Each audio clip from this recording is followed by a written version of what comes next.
নমস্কার বন্ধুরা, আমার এই ছোট্ট চ্যানেলে আপনাদের সবাইকে স্বাগতম। আমি আজকে আপনাদের আলু আর বেগুন দিয়ে ইলিশ মাছ রান্না করে দেখাবো। আশা করি এই রান্নাটা দেখার পর আপনাদের ভালো লাগবে। তো আলু বেগুন দিয়ে ইলিশ মাছ রান্না করার জন্য দেখতে পাচ্ছেন এখানে আমি একটা ইলিশ মাছ নিয়েছি। এখন এই মাছটা কেটে ধুয়ে আপনাদের দেখাচ্ছি। তো এই দেখুন, মাছটা কিন্তু আমি কেটে ধুয়ে পরিষ্কার করে নিয়েছি।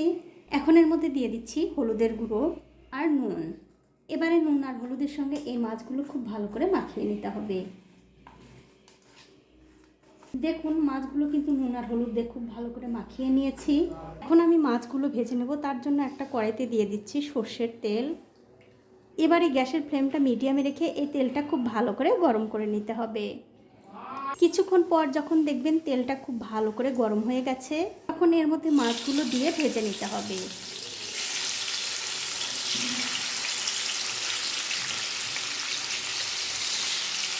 মাছগুলো দিয়ে দেওয়ার পর কিছুক্ষণ পরে যখন দেখবেন এক দিকটা হয়ে গেছে, তখন অন্য দিকটা উল্টে দিতে হবে। আর এই মাছগুলো উল্টে পাল্টে একটু ভালো করে ভাজতে হবে। তাই বন্ধুরা, ইলিশ মাছ কিন্তু খুব একটা বেশি ভাজারও দরকার নেই, হালকা ভেজেই তুলে নেবেন। দেখুন, সবগুলো মাছ কিন্তু আমি উল্টে দিয়েছি। এবারে এই দিকটা একটু ভালো করে ভেজে নেব। তো এই দেখুন, মাছগুলো কিন্তু আমি খুব ভালো করে ভেজে নিয়েছি। মাছ ভাজা হয়ে গেছে। এখন এই মাছগুলো আমি তুলে নিচ্ছি।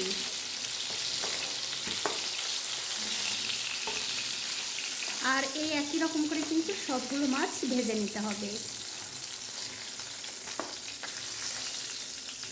মাছগুলো তুলে নেবার পর ওই তেলের মধ্যে আমি ভেজে নেব কিছু আলু। আর আলুগুলো কিন্তু আমি নুন আর হলুদ দিয়ে মাখিয়ে নিয়েছি। দেখুন, আলুগুলো কিন্তু আমি উল্টে পাল্টে খুব ভালো করে ভেজে নিয়েছি। এখন এই আলুগুলো আমি তুলে নিচ্ছি।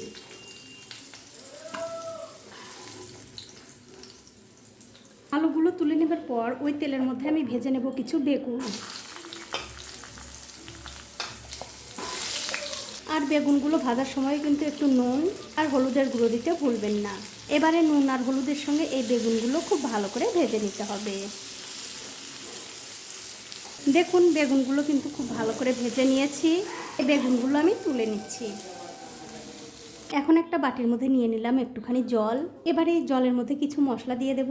সবার আগে দিয়ে দিলাম হলুদের গুঁড়ো, জিরার গুঁড়ো, ধনিয়ার গুঁড়ো, লঙ্কার গুঁড়ো।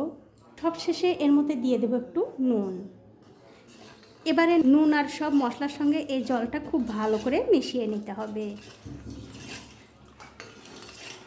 দেখুন, সব কিছু কিন্তু খুব ভালো করে মেশানো হয়ে গেছে। এখন আমি এই বাটিটা একপাশে রেখে দিচ্ছি। এখন আমি মূল রান্নায় চলে যাব। তার জন্য আবারও ওই কড়াইতে দিয়ে দিচ্ছি একটু সর্ষের তেল।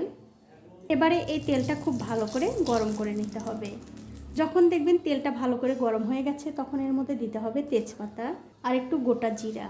এবারে তেলের সঙ্গে এই জিরা আর তেজপাতা একটু ভালো করে ভাজতে হবে। যখন দেখবেন তেজপাতা আর জিরাটা ভালো করে ভাজা হয়ে গেছে, তখন এর মধ্যে দিয়ে দিতে হবে আগে থেকে করে রাখা সেই মশলাটা। এবারে গ্যাসের ফ্লেমটা বাড়িয়ে দিয়ে এই মশলাটা খুব ভালো করে কষিয়ে নিতে হবে। তো এই দেখুন, 2-3 মিনিট সময় ধরে এই মশলা কিন্তু আমি খুব ভালো করে কষিয়ে নিয়েছি।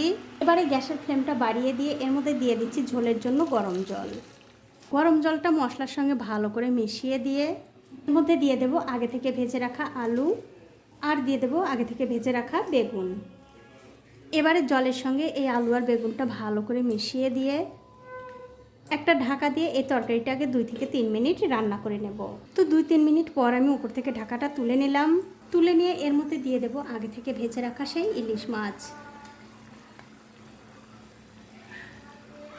মাছগুলো দিয়ে দেওয়ার পর আবারও খুবই হালকা হাতে এই মাছগুলো একটু ঝোলের সঙ্গে মিশিয়ে দিতে হবে। দেখুন, মাছগুলো কিন্তু খুব ভালো করে আমি ঝোলের সঙ্গে মিশিয়ে দিলাম। তারপর আবারও ঢাকা দিয়ে এই তরকারিটা আমি 7-8 মিনিট রান্না করে নেব। তো 7-8 মিনিট পর উপর থেকে আমি ঢাকাটা তুলে নিলাম। তুলে নিয়ে এই তরকারিটা আমি আবারও হালকা হাতে একটু নাড়াচাড়া করে দেবো। আর দেখুন, তরকারিটা কিন্তু হয়ে গেছে।